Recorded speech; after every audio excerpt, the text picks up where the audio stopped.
Comment est-ce que tu agirais si tu avais une deuxième chance, si tu avais la possibilité de revenir en arrière pour effacer tes erreurs? Ce qui se passerait certainement, c'est que tu recommencerais tout de zéro. Tu essaierais de repartir sur une nouvelle base et de commencer une vie sans aucun regret. Tu serais plus attentif aux choix que tu fais car tu aurais conscience qu'ils ont beaucoup d'importance pour ton avenir. C'est sûr que si tu pouvais tout recommencer, tu ne referais plus jamais les mêmes erreurs qu'avant. Mais après tout, pourquoi penser à cette possibilité? Pourquoi penser pouvoir revenir en arrière? Tu le sais très bien que c'est impossible. Les erreurs ont été commises et rien ne pourra changer. Enfin si, tu as encore une carte à jouer. C'est vrai que tu ne peux pas revenir en arrière pour changer le passé, mais ton futur t'appartient et c'est à toi de faire la différence. Mais alors, comment faire pour ne plus faire de mauvais choix? Comment faire pour toujours agir de la bonne façon et vivre sans regret? Si il y avait une possibilité pour que ce soit vrai, c'est sûr que tu dois faire en sorte de la connaître. Imagine, tu pourrais vivre sans douter, sans faire face à des dilemmes, et tu pourrais enfin vivre en paix, loin de tout stress et de toute anxiété.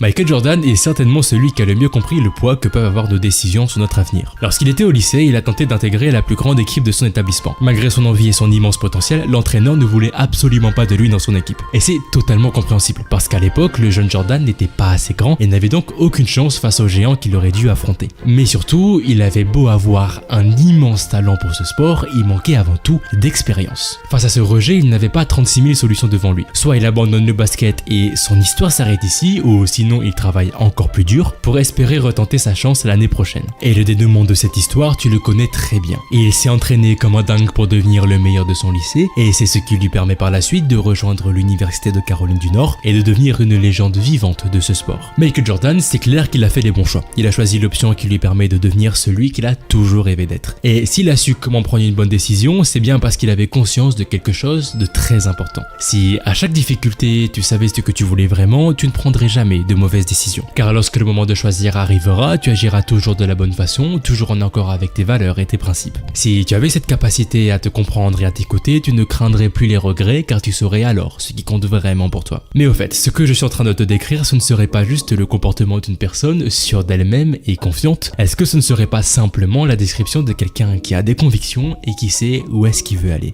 Le problème, c'est que devenir cette personne, c'est vraiment compliqué. Et si c'est si difficile, c'est parce que tu ne prends plus des décisions pour toi, mais pour les autres. Et si on y réfléchit 2 secondes, ça n'a aucun sens de réfléchir comme ça, d'agir pour faire en sorte de plaire à tout le monde. Si tu essayes d'être d'accord avec tout ce qui t'entoure, c'est clair que c'est une perte de temps et que tu n'y arriveras jamais. Pourtant, je suis sûr que c'est exactement comme ça que tu agis. Tu ne prends plus des décisions pour toi, mais pour les autres. Même pire encore, tu laisses certainement tes amis influencer les choix que tu fais. Comme je l'ai dit dans une ancienne vidéo, l'image que tu as auprès de ton groupe a beaucoup d'importance à tes yeux. La force des règles sociales est tellement forte que tu serais capable de prendre des mauvais chemins simplement pour faire comme tout le monde. Si tu veux apprendre à ne pas regretter les choix que tu fais, sache que les autres et toi-même sont tes plus grands ennemis. Il n'y a pas de danger plus grand que celui d'agir en écoutant ton cerveau ou ce que disent les autres. D'une part parce que ce que tu recherches en priorité, c'est le confort et la facilité, et donc le meilleur moyen pour toi de rater des opportunités. Et d'autre part parce que les autres ne te connaissent pas aussi bien que toi et que du coup, c'est pas les mieux placés pour savoir de quoi tu as besoin. Mais avant de te donner le meilleur moyen de prendre des bonnes décisions à coup sûr, tu dois saisir le fait qu'il n'y a rien de pire que de ne rien faire. Ce que j'entends par là, c'est qu'avant de choisir quelle option est la meilleure pour toi, tu dois absolument comprendre que ne rien faire est aussi un choix. Si tu décides de faire comme si de rien n'était et d'attendre que ça passe, tu n'es pas en train de te laisser du temps pour réfléchir, mais tu valides un choix que tu viens de faire, c'est-à-dire ne pas prendre de décision. Du moment que tu choisis, tu ne peux rien regretter, car ce sera toujours mieux que de ne rien tenter par peur ou par dépit.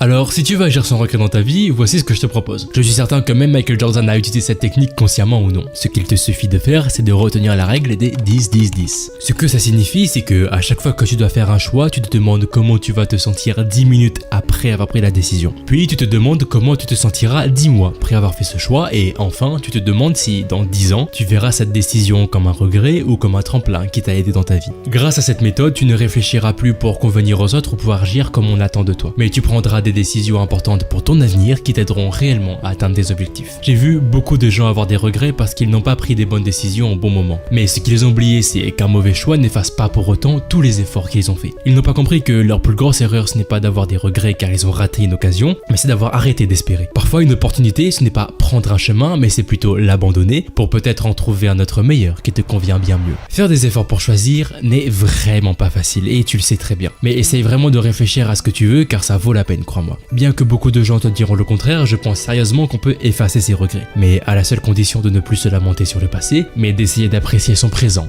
et de travailler sur son futur.